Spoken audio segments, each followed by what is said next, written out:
Stars. They're those shiny things that make the sky pretty and stop us freezing to death. They anchor our planet and provide approximately 60% of all our romantic song lyrics. But the important question is, where did they come from? And where are they going? We begin with the stellar nebula, which is basically a massive spread out mess made of hydrogen, helium, and ionized gases. Essentially a nursery for baby stars, except with less screaming. Over huge timescales, these particles are drawn together by the gravitational force. The larger a cloud of gas gets, the quicker it will expand as it exerts a larger gravitational force. This takes about 100,000 to 10 million years, so grab yourself a cup of tea, or 12. Once the clouds get very, very large, the gravitational forces near their centre begins to force hydrogen nuclei together to form helium. It takes an incredibly large force to overcome the electromagnetic repulsion between the nuclei, as they are both positive. Imagine trying to push two positive magnets together. However, once the nuclei fuse, this releases a huge amount of energy in the form of heat and light, some of which contributes to the fusion of other nuclei, while the rest is shot into space. The cloud has become luminous and can be called a star. If the star is a certain size, then it will go on to become a star much like our own sun.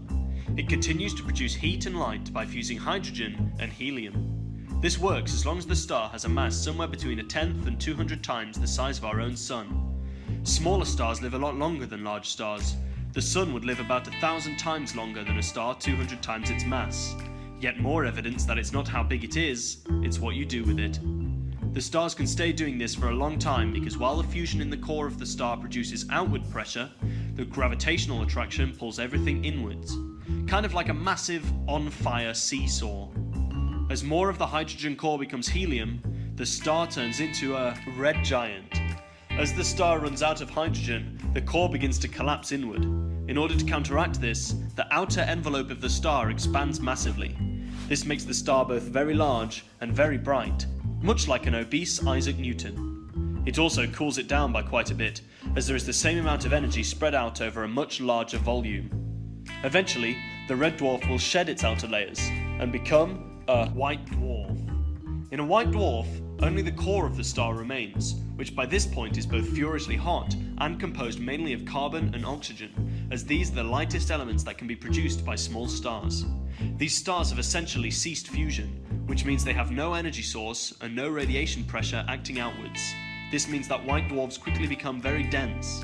1 teaspoon of a white dwarf would weigh about 5 tons, or slightly less than an African elephant. As they continue to radiate heat but do not produce any more energy, they cool over time and change colour. When they get cold enough to crystallize, they are known as black dwarves. However, this takes so much time that the universe is not yet old enough for any black dwarves to exist. If there is enough material in the stellar nebula, a more massive star will be produced, which will in turn expand into a red supergiant. When the core of the star becomes too large, the star cannot withstand its own gravity. This means that the star will collapse in on itself over a matter of seconds, becoming very dense. As a result, the dense matter will expand and explode in a supernova, creating elements past iron in the periodic table. The matter can reach speeds of up to 30 million meters per second. In most cases, the explosion of a supernova leaves an incredibly dense core called a neutron star. These stars have radiuses of only about 10 kilometers and are usually around 600,000 degrees Celsius. Many neutron stars spin incredibly quickly and emit electromagnetic radiation in sweeping arcs from its poles, like a lighthouse. These spinning neutron stars are known as pulsars. However, in cases where the red supergiant is incredibly massive, the gravity is so great that the supernova forms a black hole, where masses cannot escape from the gravity field.